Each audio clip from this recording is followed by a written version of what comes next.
This is One on One.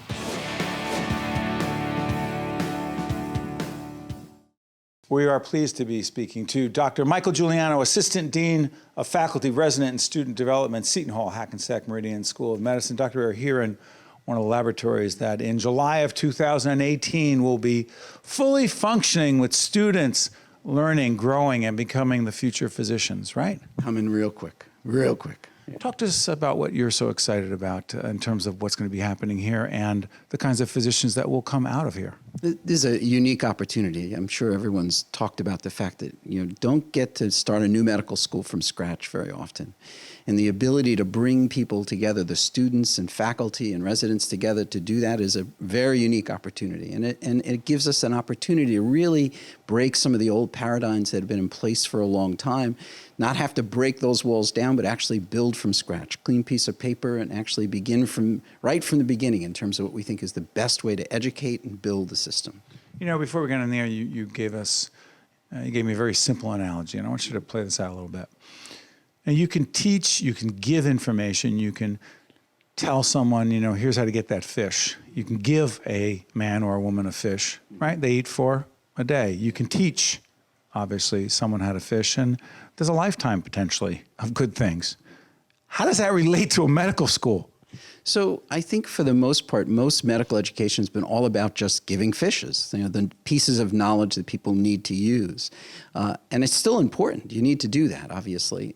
But I think the focus for this school is really going to be about teaching people to fish, the process issues related to how do I solve clinical problems? How do I apply what I've learned in new situations? I mean, most of medical information changes so dramatically is that half of what we're teaching the students is wrong. And we just don't know which half is wrong. And we need to teach them to constantly be learning and editing what they learn. And that's an absolute critical skill now. Doctor, you were saying how things change so quickly, right? So I'm envisioning students come in to the School of Medicine in July of 2018. They start to treat patients 3 years later, let's say, and 3-4 years later, right? Things have changed in that period of time, will continue to change after that. How do those physicians stay current with the information, the technology changes? How do they do that as lifelong learners? Well, that's the key, is the idea of being a lifelong learner. How do I keep myself editing and updating what I need to know?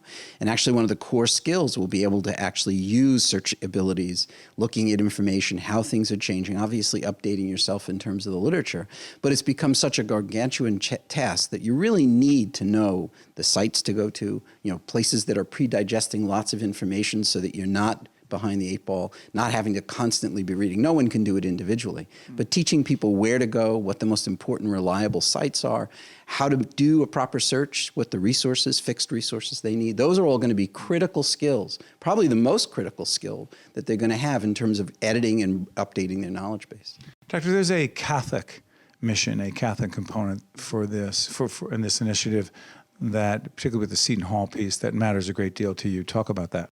Well, fundamentally, why do we do this? I mean, we do this because we love each other. I mean, and that source of that is fundamentally what the Catholic Church and most faiths are really all about, is the idea of love, of the idea of doing the best for the other person, willing the good of the other person. And that, at its heart and soul, is really what this is all about. It's what most physicians really, if they really, had a glass of wine and relaxed a little bit and you asked them, why do you do this? I mean, I think that's what comes out.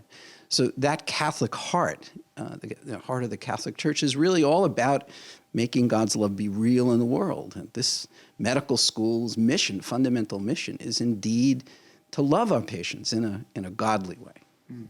When you go back and think about your medical school experience, be very different from the experience that the students will have here, fair to say? Oh, very different. Actually, interestingly enough, I just gave a workshop yesterday, and in the room was someone I went to medical school with, and we were talking about how completely different. That was one example. So the majority of medical school 40 years ago was passive. You sat in a classroom 80% of the time, did a few labs here and there, and ultimately got to maybe touch a patient in a few years. In our curriculum, you're going to be spending very little time in a large classical classroom, almost none. You're going to be spending most of your time in small groups, working together to solve problems, and you're going to be interacting with patients almost from the very beginning. and the impact, the benefits for patients will be? Well, I think, having that interface with an empathetic, compassionate physician who spends time to listen, to understand you emotionally, spiritually, to understand where you live, to walk a mile in your shoes, it's an immense difference. And I think that will be a central part of what we're teaching. I mean, we're using technology to make some other things easier, but the reality is that the heart and soul of medicine is still that personal relationship with a patient. That intimate development of a relationship. It's what drives the whole process. It gets good information, helps to solve the clinical problems when you understand and hear what people really need to know about, and families, and indeed out into the communities in terms of understanding where people's limitations are and what help they really need. I think it could be transformative, and I think you obviously think about it in a local way, individual patients, but when you scale that to a whole medical school that interfaces with a large medical system, and you begin to apply that in every place, I think it has the potential to be truly transformative. Last question. I've talked to the dean about this. Dean Stanton, I've talked to Dr. Boskamp about this issue of empathy and emotional intelligence. And I'm curious about this with you, because I've read about your background, I've gotten a chance to talk to you, I know you by reputation. The degree of empathy, compassion, the Catholic component that you talk about, which is, you don't have to be Catholic just to care, just whatever that piece is for someone. When did you know that you wanted to go into this line of work, and it was largely because of a desire to be helpful to other people? Oh, as far back as I can remember. There's something probably deep down. It came from my mother and my father, from my family, from my faith. It's been fundamental to everything I've done my whole life. The question always is, though, can you teach that? And I think that there's some aspects, obviously, in the admissions process that can help us to try to discern how strongly that is. But the reality is that I think there's many ways to demonstrate and make it clear that you have compassion. Your skill set, for example, in terms of your ability to draw people out, is a skill set. You have an idea of what those are. Eye contact, sitting with people, being eye to eye, listening intently. Those kinds of things can be taught.